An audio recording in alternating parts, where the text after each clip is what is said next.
On the evening of Sunday, August 20th, 1989, José and Kitty Menendez were sitting in the family room of their Beverly Hills mansion watching television. It was a warm California night. The house was worth $4 million. The family was worth $14 million more. José was 52 years old. He had been born in Cuba, emigrated to the United States as a teenager with nothing, and built himself into one of the most powerful entertainment executives in the country. He had signed Duran Duran to RCA Records. He had worked with Menudo. He was, by every external measure, a man who had achieved the American dream entirely on his own terms. Kitty was 47. She had been a beauty pageant queen when she and José met in college. They had been married for 27 years. Their two sons, Lyle aged 21 and Erik aged 18, walked into the family room carrying 12-gauge Mossberg shotguns. They opened fire. José was shot 6 times. The final shot entered the back of his head at close range. Kitty was shot 10 times. At one point during the attack, she made it off the sofa and was crawling across the floor, injured and trying to escape.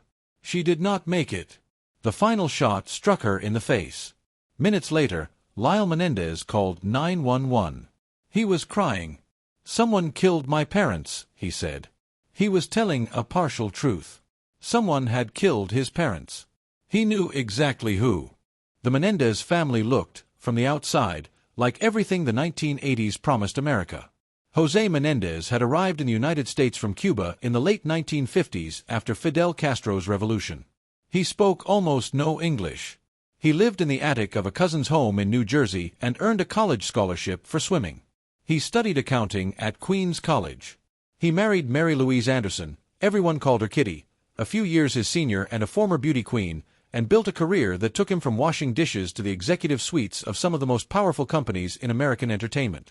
By 1989, he was CEO of Live Entertainment, a film studio and home video distribution company.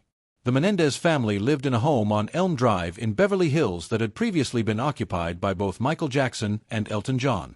Lyle and Erik had grown up in privilege. They attended elite schools in New Jersey and then California. Lyle was expected to follow his father into business. Erik was a nationally ranked junior tennis player, ranked 44th in the United States in his age group, pushed relentlessly by a father who was known for demanding excellence from his sons in everything. They were, to all appearances, exactly the family they seemed to be. The question that would divide America for decades is what was happening inside that family when nobody was watching.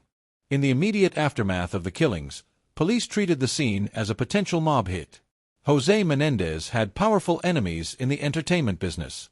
There were rumors of organized crime connections.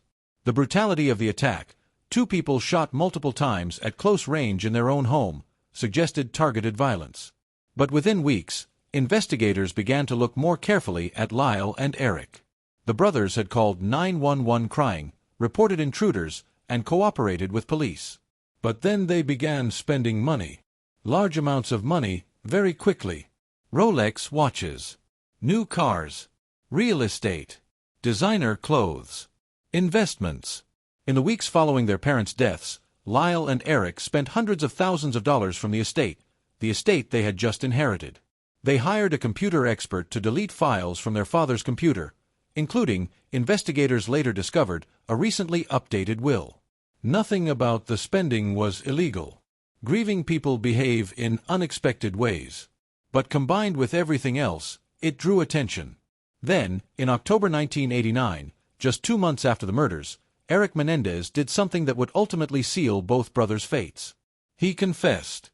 Erik told his psychologist, Dr. Jerome Oziel, that he and Lyle had killed their parents.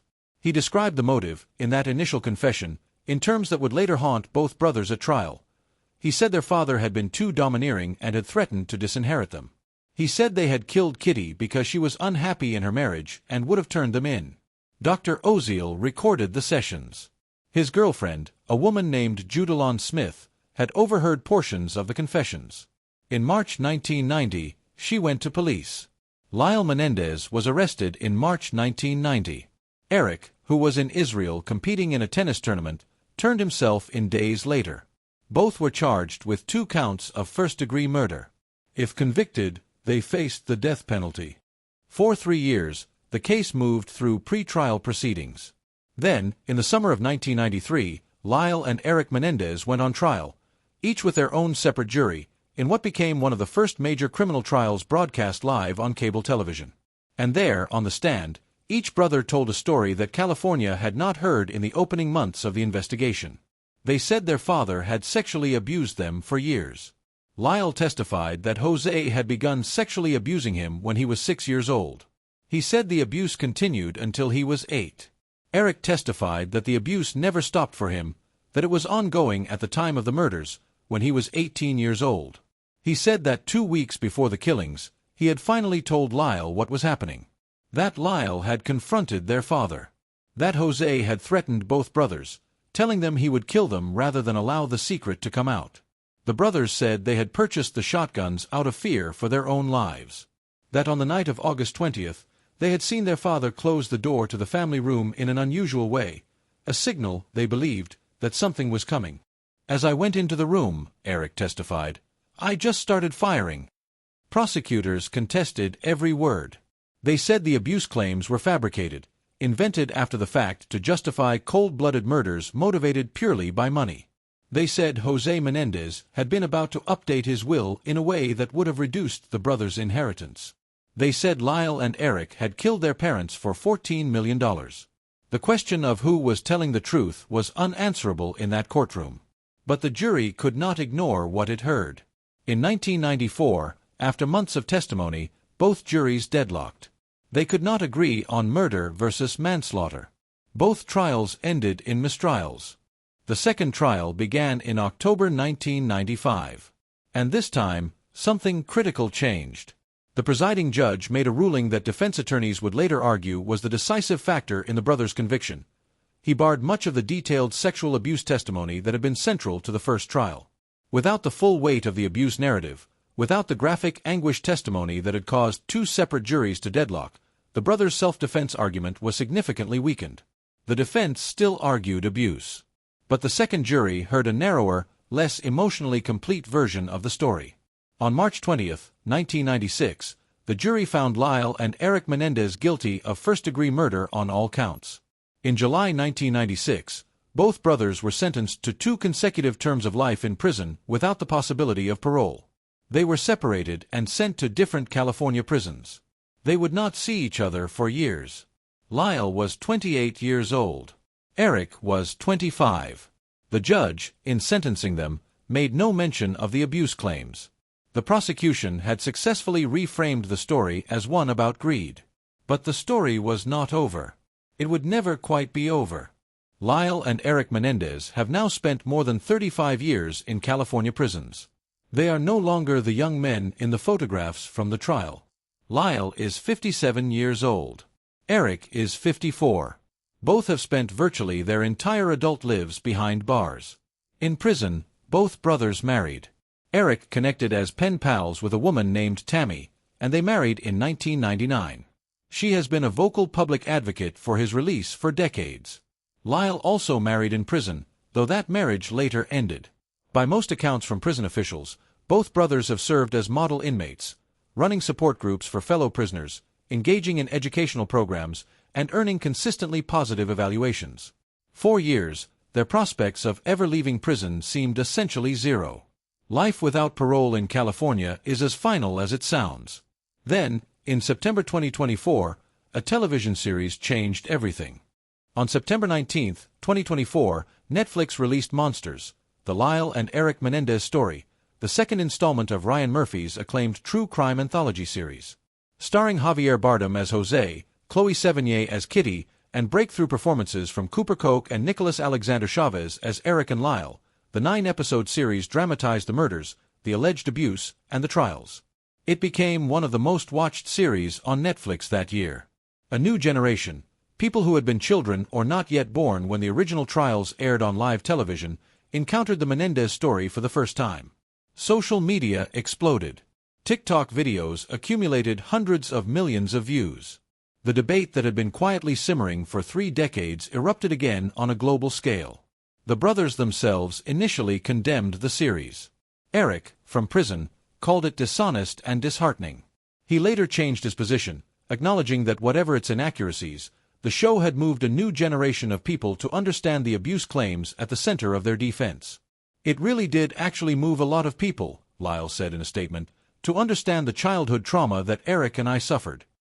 The renewed public attention put pressure on Los Angeles County District Attorney George Gascon, who in October 2024 announced that his office was reviewing new evidence in the case, including a letter Erik had written to a cousin 8 months before the murders, describing the abuse, and testimony from Roy Rossello, a former member of Menudo, who alleged that José Menendez had sexually assaulted him when he was 13 years old while José was an executive at RCA Records.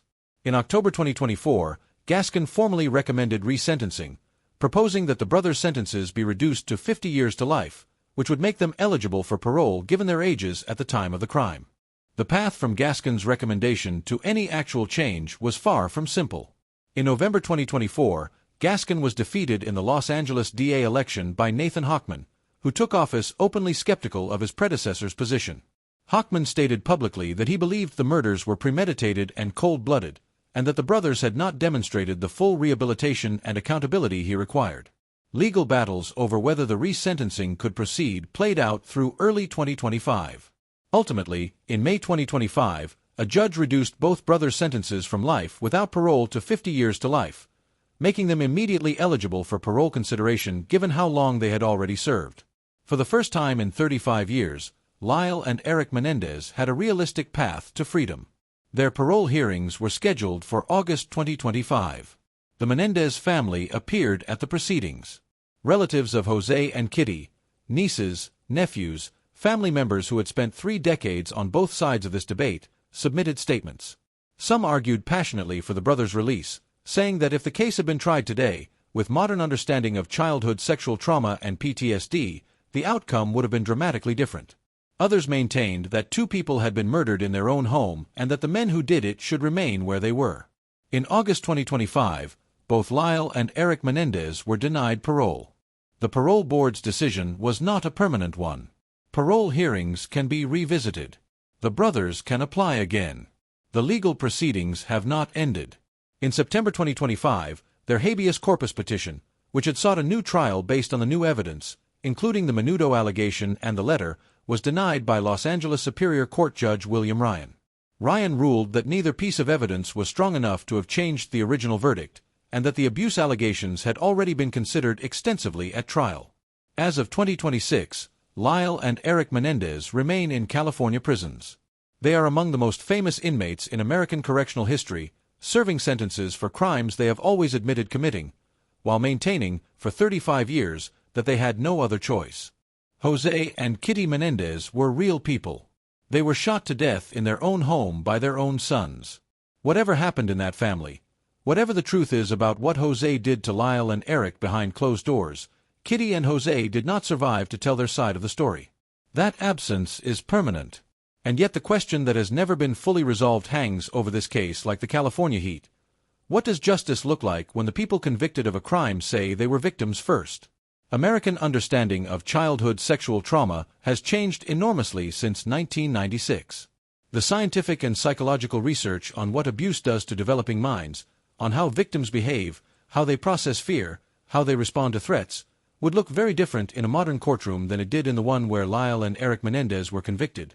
Ryan Murphy said it directly, "I don't think the second trial was fair." Kim Kardashian, who visited the brothers in prison in 2024, wrote, "Had this crime been committed and tried today, I believe the outcome would have been dramatically different." But the judge in September 2025 disagreed. The parole board in August 2025 disagreed. And Lyle and Erik Menendez remain in prison. 2 men in their 50s, convicted of murders they committed at 18 and 21, waiting for a legal system to decide whether 35 years is enough. The case is not over. It may never feel over. Subscribe to Quick Crime Vault. Every case in this vault deserves to be told completely, especially the ones that force us to ask questions we're not sure we can answer. We'll see you in the next vault.